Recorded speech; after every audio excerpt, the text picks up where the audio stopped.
사람은 태어나서 누구나 죽게 되어 있습니다. 그리고 하나님의 창조의 섭리에 따라서 일반적으로 자녀를 낳고 또 그 자녀가 또 자녀를 낳고 원하든 원하지 않던 자녀들은 그 부모의 모습을 따라가며 배우면서 성장하게 됩니다. 특히 우리나라 문화 가운데는 장손이라는 문화가 있습니다. 그래서 왠지 장손하면은 대를 이어야 된다는 그런 사명감, 그런 의무감을 우리나라 민족은 많이 갖고 있는 것 같습니다.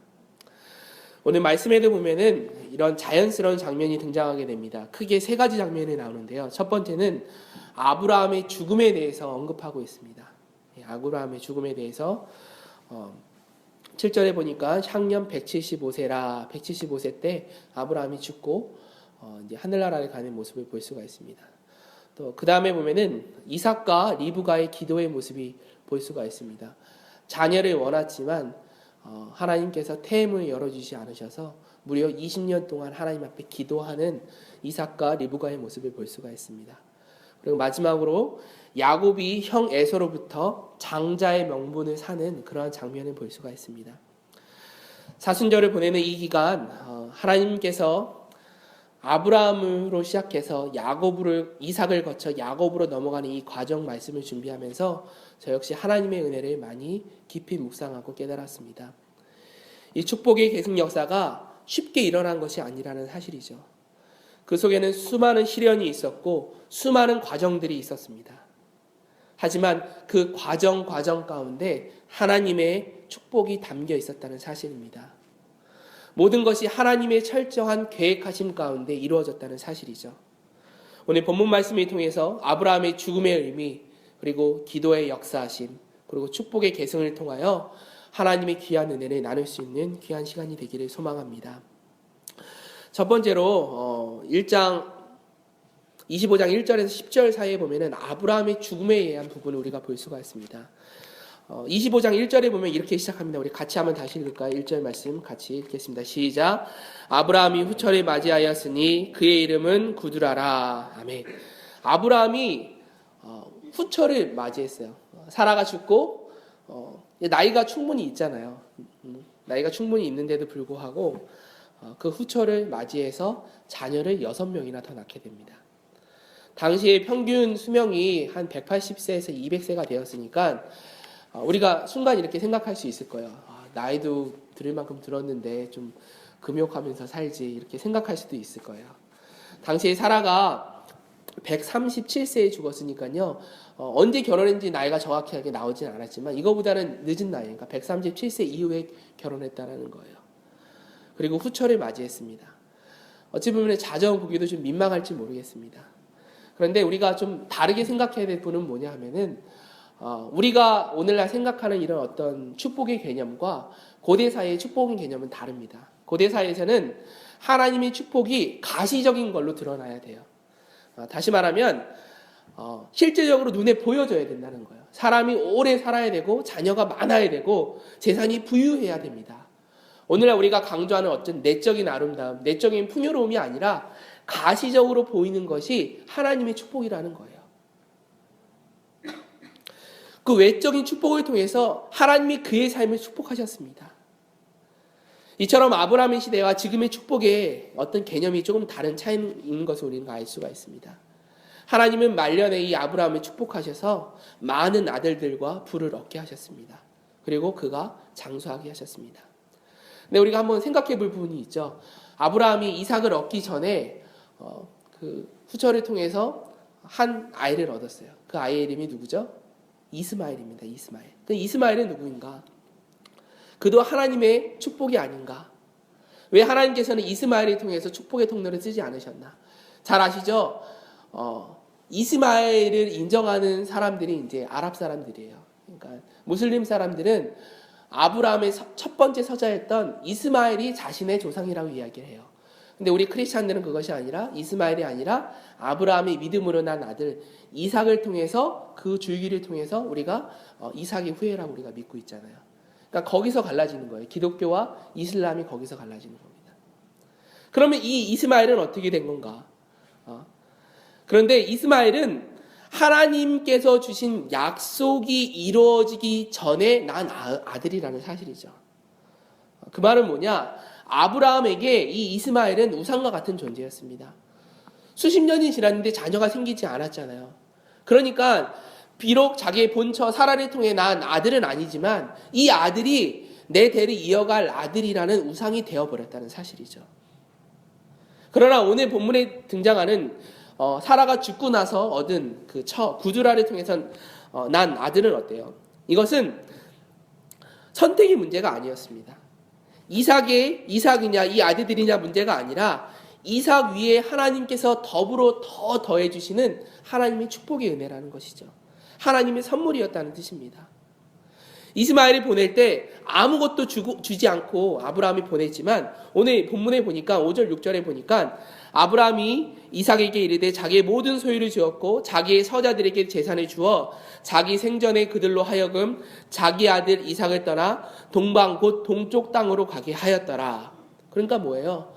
이스마엘은 아무것도 줘서 보내지 않았지만 이 서자를 통해서 구두라를 통해서 난 아들은 은혜를 베푸면서 축복을 베푸면서 재물까지 주면서 보냈다는 사실이죠. 자신의 아들 이삭에게 자신의 모든 소유를 베풀었고 후세에 얻은 자녀에게도 재산을 주어서 혹여나 있을지 모른 그런 어떤 재산 문제에 대해서 미리 대비하는 모습을 우리는 볼 수가 있습니다. 물론 하나님께서 아브라함을 통해서 생각하지 못한 이스마엘을 낳게 하셨고 이스마엘을 통해서 큰 민족을 이루셨습니다. 하지만 분명한 사실은 이스마엘은 하나님께서 주신 약속의 아들은 아니라는 사실이죠. 결국 우리의 마음이 어디에 있느냐가 중요합니다. 내 마음이 하나님의 약속을 믿고 살아가고 있는가? 아니면 내 자신의 욕심, 뭔가 내가 섬기는 우상을 믿고 살아가느냐? 우리가 잘 생각해 보아야 된다는 것이죠. 우리가 살면서 이러한 오해를 범할 때가 너무나 많이 있어요. 모든 것이 하나님의 은혜입니다. 하나님께서 하셨습니다. 라고 고백하지만 정작 중요한 순간에는 물질을 더 보게 됩니다. 상황을 더 바라보게 됩니다. 내가 가진 것을 더 집착하게 되어 있습니다. 그것이 우상이 될 수 있다는 것이죠. 우리 7절하고 8절 말씀 한번 같이 읽겠습니다. 7절 8절 시작. 아브라함이 향년이 175세라 그의 나이가 높고 늙어서 기운이 다하여 죽어 자기 열조에게로 돌아가매. 아멘. 아브라함이 175세에 죽었습니다. 그런데 성경은 뭐라 그러냐? 믿음의 조상으로서 자신의 역할을 충실히 하고 하나님 앞에 돌아갔다고 이야기합니다. 성경은 어떤 질병이나 사고로 아브라함이 죽은 것에서 이야기하지 않고요. 그냥 기운이 다해서 죽었다고 말하고 있어요. 이게 얼마나 큰 축복인지 아시죠? 네. 우리가 죽음을 맞이할 때 저희 할아버지 할머님이 이제 90이 다 넘으셨어요. 그런데 그렇게 기도하신다고 그러시더라고요. 그냥 자다가 두 분이 같이 같은 시간에 잠자는 것처럼 하다가 하늘나라에 갔으면 좋겠다라고 말씀하시더라고요. 근데 아브라함이 그렇게 죽었다는 거예요. 기력이 다 쇠해서 결국에 하늘나라로 가는 모습. 이것이 하나님의 축복입니다. 호상입니다. 아브라함은 그의 죽음조차도 축복받은 사실을 우리는 볼 수가 있습니다. 그런데 왜 하나님은 이처럼 그를 축복하신 것일까요? 사실 아브라함의 인생을 돌아보면 그는 실수성이었습니다. 몇 번이나 자신의 인간적인 의지로 행했다가 어려움을 당하기도 합니다. 하나님의 도움이 없었다면 그는 결코 축복을 받은 그런 사람이 될 수 없었습니다. 그럼에도 불구하고 그가 하나님의 축복을 받은 까닭은 그가 하나님의 말씀을 붙들고 하나님께서 약속하신 것을 바라보며 나아갔기 때문에 그렇다는 것이죠. 이 세상에 수많은 사람들이 있지만 아브라함처럼 자신의 삶을 통해 믿음으로 사는 것이 무엇인지 그 풍성한 의미를 잘 보여준 사람은 많지 않습니다. 그의 믿음은 어떤 종교적인 의식이 아니었습니다. 그의 인생은 오직 하나님의 말씀을 따라가는 인생이었습니다. 하나님께서 들려주신 그 음성. 당시에는 성경 말씀도 없었잖아요. 하나님께서 나타나셔서 말씀하신 그 약속을 믿고 하나님의 음성을 계속 되뇌이며 살아가는 그 아브라함의 모습. 그럴 때 하나님께서 그의 말년 가운데 죽음 가운데조차도 축복하신 사실을 우리는 볼 수가 있습니다. 우리가 온전히 하나님의 말씀을 따라 사는 삶을 살아갈 수 있기를 주님의 이름으로 소망합니다. 좀 다른 게 있는데요. 아브라함이나 모세나 여호수아 이런 믿음은 우리가 감히 범접할 수 없는 믿음입니다. 어떤 차이가 있냐면 하나님께서 아브라함에게 갈대아 우르를 떠나서 내가 너에게 명령한 곳으로 가라라고 했을 때 아브라함은 어디로 가는지 알지 못했어요. 그냥 하란을 떠나서 갈대아 우르를 그 갈대아 우르에서 하나님께서 약속하신 가나안 땅을 향해 가는데 어딘지 알지 못합니다. 하지만 그 가는 순간 하나님의 역사가 일어나는 거예요. 모세가 앞에 홍해가 있어요. 홍해가 갈라지잖아요. 하나님 앞에 기도할 때. 근데 우리의 믿음은 어떠냐면요. 하나님, 이 홍해가 갈라지게 해주세요. 그럼 내가 믿음으로 이 홍해를 건너가겠습니다. 라고 하는 것이 우리의 믿음이에요. 그런데 모세의 믿음은 그런 믿음이 아니에요. 모세는 하나님, 내가 하나님의 말씀에 의지하여 이 홍해를 건너갑니다. 라고 지팡이를 내려치는 순간 홍해가 갈라지는 거예요. 이 믿음의 차이를 아시겠어요? 여호수아가 태양아 기본산 위에 머물러라 라고 선포하잖아요. 우리는 어때요? 하나님, 저 기본산 위에 태양이 머무르게 해주시면 내가 전투에서 승리하겠습니다 라는 것이 우리의 믿음이에요. 하지만 여호수아의 믿음은 그것이 아니라 선포예요. 태양아 기본산 위에 머물러라 라는 순간 하나님의 역사가 일어나는 거예요. 우리의 믿음이 그런 믿음으로 조금씩 더 나아갈 수 있기를 소망합니다. 나의 연약한 믿음 하나님께서 아십니다. 하지만 하나님께서 함께 하시기 때문에 우리가 그런 사역과 사명을 감당할 수 있는 것입니다. 또한 두 번째로 보면 이삭과 리브가의 기도에 대한 모습을 볼 수가 있습니다. 우리 21절, 22절, 23절 다시 한번 같이 읽을게요. 21절, 22절, 23절 시작. 이삭이 그의 아내가 임신하지 못하므로 그를 위하여 여호와께 간구하며 여호와께서 그의 간구를 들으셨으므로 그의 아내 리브가가 임신하였더니 그 아들들이 그의 태 속에서 서로 싸우는지라. 그가 이르되 이럴 경우에는 내가 어찌할꼬 하고 가서 여호와께 묻자온대 여호와께서 그에게 이르시되 두 국민이 내 태중에 있구나. 두 국민이 내 복중에서 나누이리라. 이 족속이 저 족속보다 강하겠고 큰 자가 어린 자를 섬기리라 하셨더라. 아멘. 이삭은 40살에 결혼했습니다. 40세에 결혼했습니다. 독자로 있다가 노총각이 있다가 아버지가 어머니의 죽음을 맞이하면서 급하게 지난 시간에 말씀드렸죠. 늙은 종을 한 명을 보내서 리브가를 그 처로 데려오는 모습을 볼 수가 있습니다. 아브라함이 늙었기 때문에 하나님의 구속의 역사는 반드시 이삭을 통해서 계승되어져야 됩니다. 이삭이 결혼을 하고 행복하게 지내고 있어요. 그런데 자녀가 없는 거예요. 지금 40살에 결혼했는데 성경에 보니까 1년, 2년도 아니고요. 20년 동안 자녀가 없었어요. 그러니까 40살에 결혼했으니까 정확한 나이는 아니에요. 하지만 최소한 40살 이상이 됐을 거라고 말하는데 그러니까 최소한 60세가 될 때까지 한가비 오늘날 하면 할아버지잖아요. 할아버지가 됐는데도 자녀가 없는 것입니다. 아마 아버지를 생각했을지도 모르겠어요. 아버지도 첩을 들여서 이스마엘을 낳는데 나도 그렇게 할까? 라고 생각했을 수도 있을 것입니다. 21절에 보니까 이렇게 말하고 있어요. 그런데 이삭이 그의 아내가 임신하지 못하므로 그를 위하여 여호와께 간구하며 여호와께서 그의 간구를 들으셨으므로 그의 아내 리브가가 임신하였더라. 아멘. 이삭은 그런 유혹이 분명히 있었을 것입니다. 하지만 인간적인 방법을 모색하지 않고 하나님 앞에 기도했습니다. 최소한 40세에 결혼해서 20년 동안 낳지 못했으니까 최소한 20년 동안은 하나님 앞에 부르짖으면서 기도했다는 사실이에요. 그리고 하나님께서는 그 기도에 대한 것에 대해서 응답해 주셨습니다. 한 가지 기도 제목을 가지고 20년 동안 기도한다는 것 정말 결코 쉬운 일이 아닙니다. 하지만 그 인내와 끈기의 기도가 하나님의 감동시켰고 하나님께서 그 리브가의 태를 열어주신 사실을 우리는 볼 수가 있습니다. 결국에 아이를 낳는데 그것도 쌍둥이를 낳게 됩니다. 그 아이가 누구죠? 그 아이가 에서와 야곱입니다. 제 친구 전도사님 중에 정말 7년 만에 아기를 가진 분도 있고 10년 만에 아이를 가진 분도 있어요.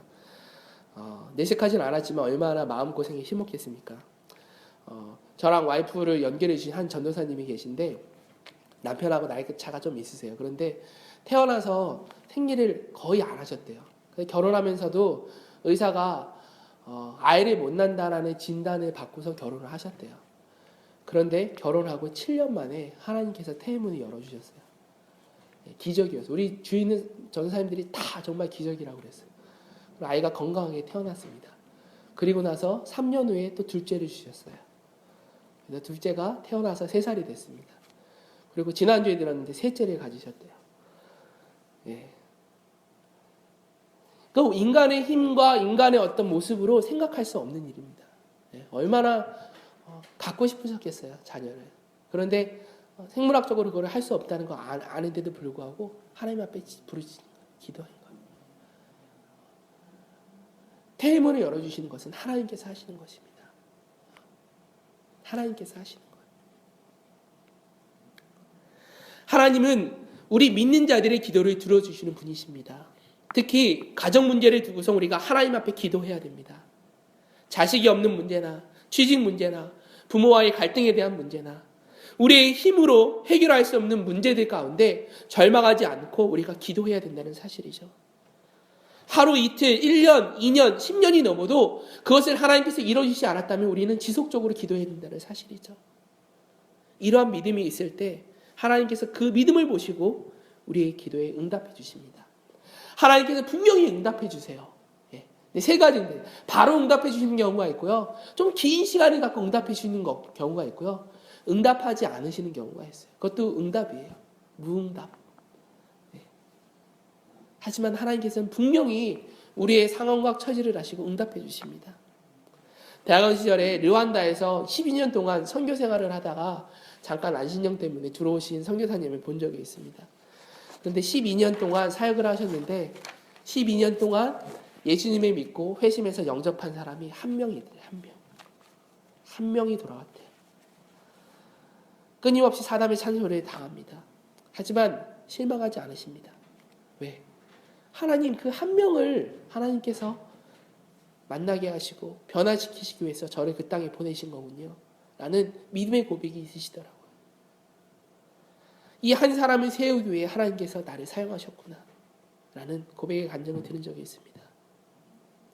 때론 목자의 입장에서 도망한 양을 미워하기도 하고요. 양은 그 목자를 미워하기도 합니다.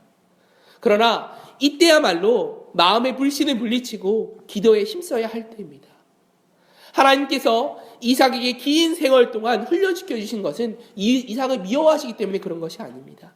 오히려 이삭을 사랑하시기 때문에 이삭을 훈련시키기 원하시기 때문에 기도하게 하셨다는 사실이죠. 하나님의 약속을 기다리는 이 믿음 가운데 이삭은 하나님을 향한 믿음이 조금씩 더 성장해가는 모습을 볼 수가 있습니다. 사랑하는 여러분, 우리 하나님께서는 항상 좋은 것을 주시는 원하십니다. 왜? 하나님의 본질은요, 사랑이기 때문에 그래요. 하나님의 본질은 사랑입니다.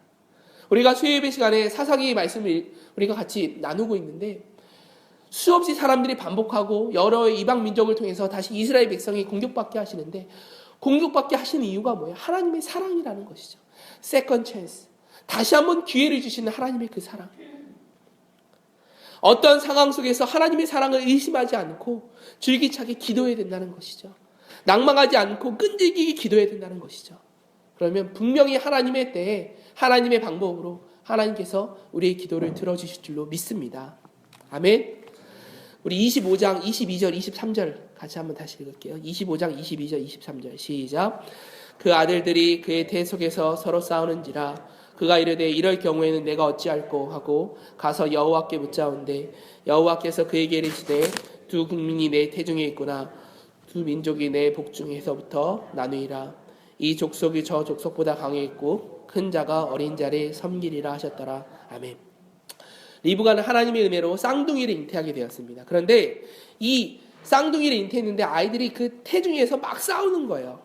5개월이 되면서 뛰놀기 시작합니다. 그런데 너무나 심하게 막 싸우는 것 같고 막 다투는 것 같고 막 심하게 요동치니까 너무나 힘들었었어요. 그래서 하나님 앞에 22절에 보니까 기도했어요. 하나님 앞에 나와서 기도했으니까 하나님께서 23절에 이렇게 말씀하시죠. 내 두 국민이 내 태중에 있구나. 두 민족이 내 복중에서 나누리라. 이 족속이 저 족속보다 강했고 큰 자가 어린 자를 섬기리라. 그러니까 야곱과 에서에 대해서 말씀하시는데 하나님께서 정확한 예언을 하십니다. 그리고 뭐라 그래요? 리브가가 쌍둥이를 잉태하고 먼저 나온 자가 나중 나온 자를 섬기게 될 것이다 라고 예언하셨어요. 그런 하나님의 음성을 리브가가 듣고 깨달았어요. 아, 하나님의 계획하심이 있구나. 하나님의 특별한 계획하심이 있구나. 그리고 해산할 날 기한이 차서 아이를 낳게 됩니다. 그리고 쌍둥이를 낳게 됩니다. 보통 쌍둥이는 한 10분에서 20분 정도의 차이가 생겨서 이제 쌍둥이가 나온다 그래요. 그런데 형 에서의 발목을 잡고, 그러니까 형 에서가 나오는데 그 형 에서의 발목을 잡고 야곱이 같이 따라 나오는 거예요. 그러니까 같이 동시에 나온 거죠. 나오는 순간부터 경쟁 관계에 있는 거예요. 에서와 야곱은. 이게 보통 우리가 이렇게 먼저 나오는 아이를 그 형이라고 그러고 나중에 나오면은 동생이라고 그러잖아요. 그런데 원래 그 생물학적으로는 나중에 나오는 아이가 먼저 생겨났대요. 이게 순간적으로 이렇게 차이가 있지만 비슷하게 생겼지만, 그래서 원래대로 엄마의 태중이라고 생각하면은 먼저 나온 아이가 나중에 원래 생긴 거라고 그렇게 얘기를 하더라고요. 그리고 이 아이들이 믿음으로 자라나게 됩니다. 자라나게 되는데 형 에서는 사냥하는 거를 좋아해요. 그리고 동생 야곱은 어때요? 그냥 엄마랑 지내는 거, 집안일하는 걸 좋아하는 거예요. 뭐 설거지도 하고 요리도 하고 그런 모습을 좋아하는 거예요. 그런데 하나님께서 그 태중에 있었을 때 그 리브가에게 한 말이, 리브가는 자꾸 머릿속에 떠오는 거예요. 큰 자가 작은 자를 섬긴다 라는 그 말이, 하나님의 음성이 자꾸 맴도는 것입니다. 하루는 에서가 들에서 돌아와서 몹시 배가 고팠습니다. 그리고 며칠 동안 아마 사냥을 나갔다가 돌아온 것 같아요. 그래서 큰 짐승에 가져서 이제 갖고 왔어요. 그러니까 허기가 차는 거예요. 그런데 때마침 에서가 돌아오는 순간 피곤하고 너무나 지쳐있는데, 배가 고팠는데 동생 야곱이 뭘 하고 있는 거예요? 죽을 쓰고 있는 것 아니겠습니까?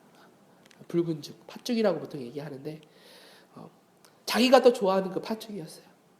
며칠간 추위와 배고픔에 싸우고 있던 이 에서에게 이 팥죽을 보는 순간 꿀단지처럼 보이는 거예요. 그래서 야곱에게 나한테 좀 팥죽을 한 그릇만 줘라 라고 이야기를 하는 거예요.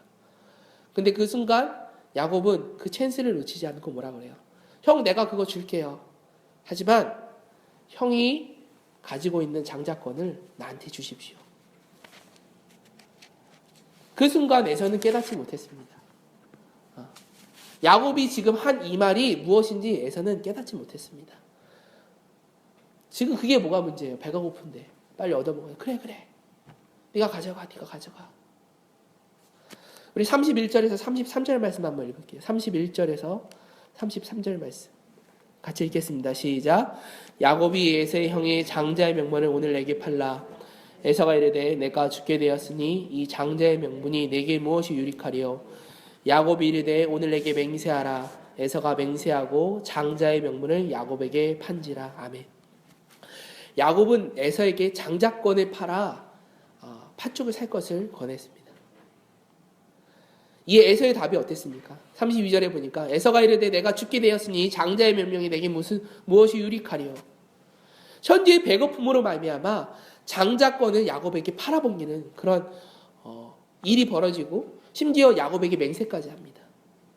여기서 이 야곱이 에서가 얼마나 장자의 명분을 가볍게 여기는지 우리는 볼 수가 있어요.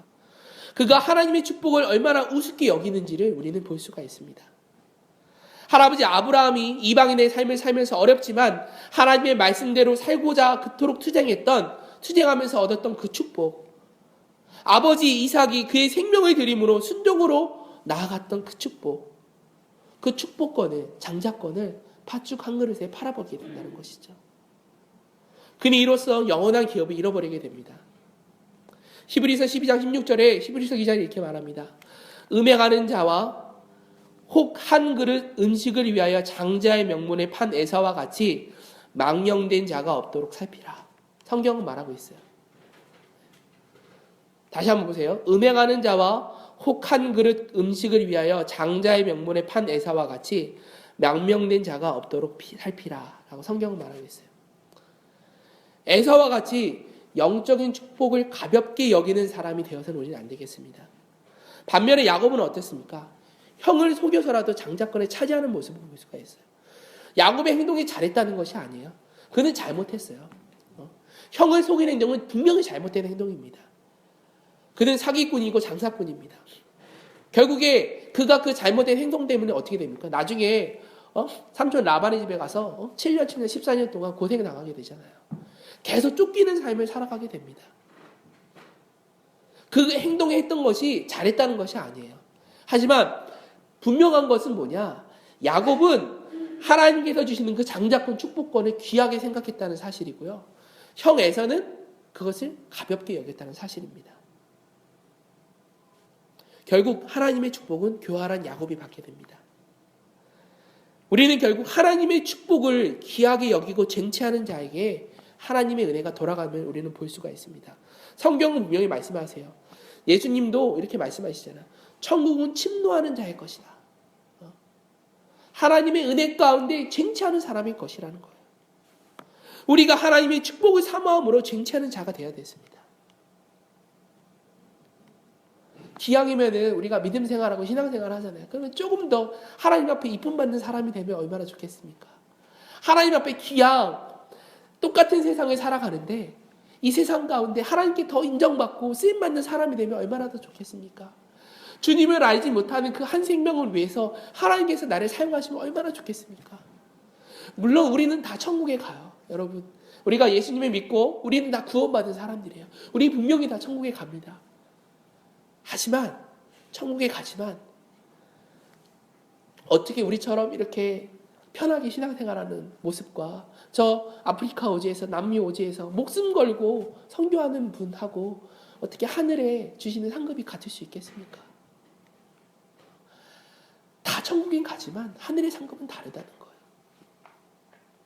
우리가 왜 발버둥 치면서 하나님 앞에 기도하며 말씀 읽고 나아갑니까? 하늘의 상급을 기대하며 나가는 것 아닙니까? 기왕이면 하나님께 쓰임받는 사람으로 하나님께 정말 하나님의 그 축복권과 장자권을 쟁취하는 마음으로 살아가는 그런 모습으로 살아가야 되지 않겠습니까? 말씀을 맺습니다. 하나님의 축복의 계승은 아브라함부터 시작해서 이삭을 통해 야곱으로 이어지는 모습을 볼 수가 있습니다. 아브라함은 온전히 하나님의 말씀에 순종했고요. 이삭은 기도를 통해서 자신의 아이를 얻게 됩니다. 야곱은 그 장자권을 귀하게 여겨서 그것을 쟁취함으로 말미암아 하나님의 축복을 받습니다. 사랑하는 여러분, 우리도 말씀과 기도와 하나님의 축복을 사모하는 마음으로 영주간에 많은 축복을 받을 수 있기를 주님의 이름으로 소망합니다. 우리는 태어나는 순간 죽음을 향해 달려가는 것 아니겠습니까? 네. 그렇죠. 네, 생각해 봤어요. 이 죽음이라는 것이 우리가 몸이 너무 많이 아프거나 정말 나이가 많이 들면은 죽음에 대해서만 생각할지 모르겠는데 평상시 살아가면서 죽음에 대해 별로 생각하지 않는 것 같아요. 저만 그런지 모르겠는데 죽음에 대한 두려움을 우리가 갖고 사는 것 같지 않습니다. 그런데 분명한 사실은 우리가 태어나는 순간 우리는 죽음을 향해 달려가고 있습니다. 지금 이 순간에도 어제보다는 오늘은 더 죽음에 가까운 시간이잖아요. 그런데 이 죽음이 끝이라면 의미가 없겠죠. 하나님께서 이 죽음이 아니라 죽음 뒤에 우리에게 영원한 생명을 주셨고 또 이 세상 가운데 우리의 모든 정체성과 하나님의 믿음을 이어나갈 후손을 허락하십니다. 계승이 있다는 것이죠. 그런데 이 삶 가운데서 우리가 굵직굵직한 여러 가지 사건들이 있고 살아가는 사람들의 모습들이 있습니다. 하지만 그것이 그냥 우연히 이루어진다는 것이 아니라는 것이죠. 야곱과 리브가가 기도함으로 그 아들 이삭과 리브가가 기도함으로 그 아들 야곱과 에서를 얻은 것처럼 우리가 매 순간순간마다 중요한 순간순간마다 하나님 앞에 기도하고 간구하며 나갈 때 하나님께서 역사하시는 거예요. 하나님께서 우리의 삶을 만지시는 겁니다. 그것이 하나님의 계획 가운데 이루어지실 길을 소망합니다. 우리는 똑같은 스테이지에 살고 있어요. 똑같은 이 세상 가운데 살고 있어요. 하지만 어떤 사람은 세상에 살면서 이것이 하나님의 스토리가 될 수 있습니다. 하나님께서 일하시는, 하나님께서 원하시는 그런 모습으로 살아갈 수 있어요. 하지만 어떤 사람은 비록 같은 스테이지에 있지만 하나님의 역사를 살아가는 것이 아니에요. 그냥 주변을 맴도는 사람들의 모습이에요. 여러분 어떠한 모습으로 살아가시겠습니까?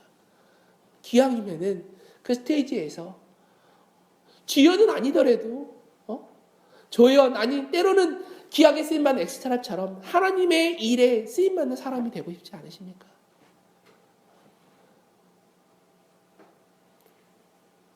그러한 모습이 저와 여러분 가운데 있기를 주님의 이름으로 소망합니다. 하나님께서는 살아계십니다. 지금 이 순간에도 우리에게 말씀하십니다. 기도해라. 기도하면 내가 네 음성을 듣겠다. 아니 이미 우리의 기도를 들으시고 응답해 주신 줄 믿습니다. 하나님께서는 다 아시거든요. 우리가 하나님 앞에 나오기를 원하십니다. 하나님 앞에 나와 무릎 꿇기를 원하십니다. 하나님의 말씀으로 거듭나기를 원하십니다.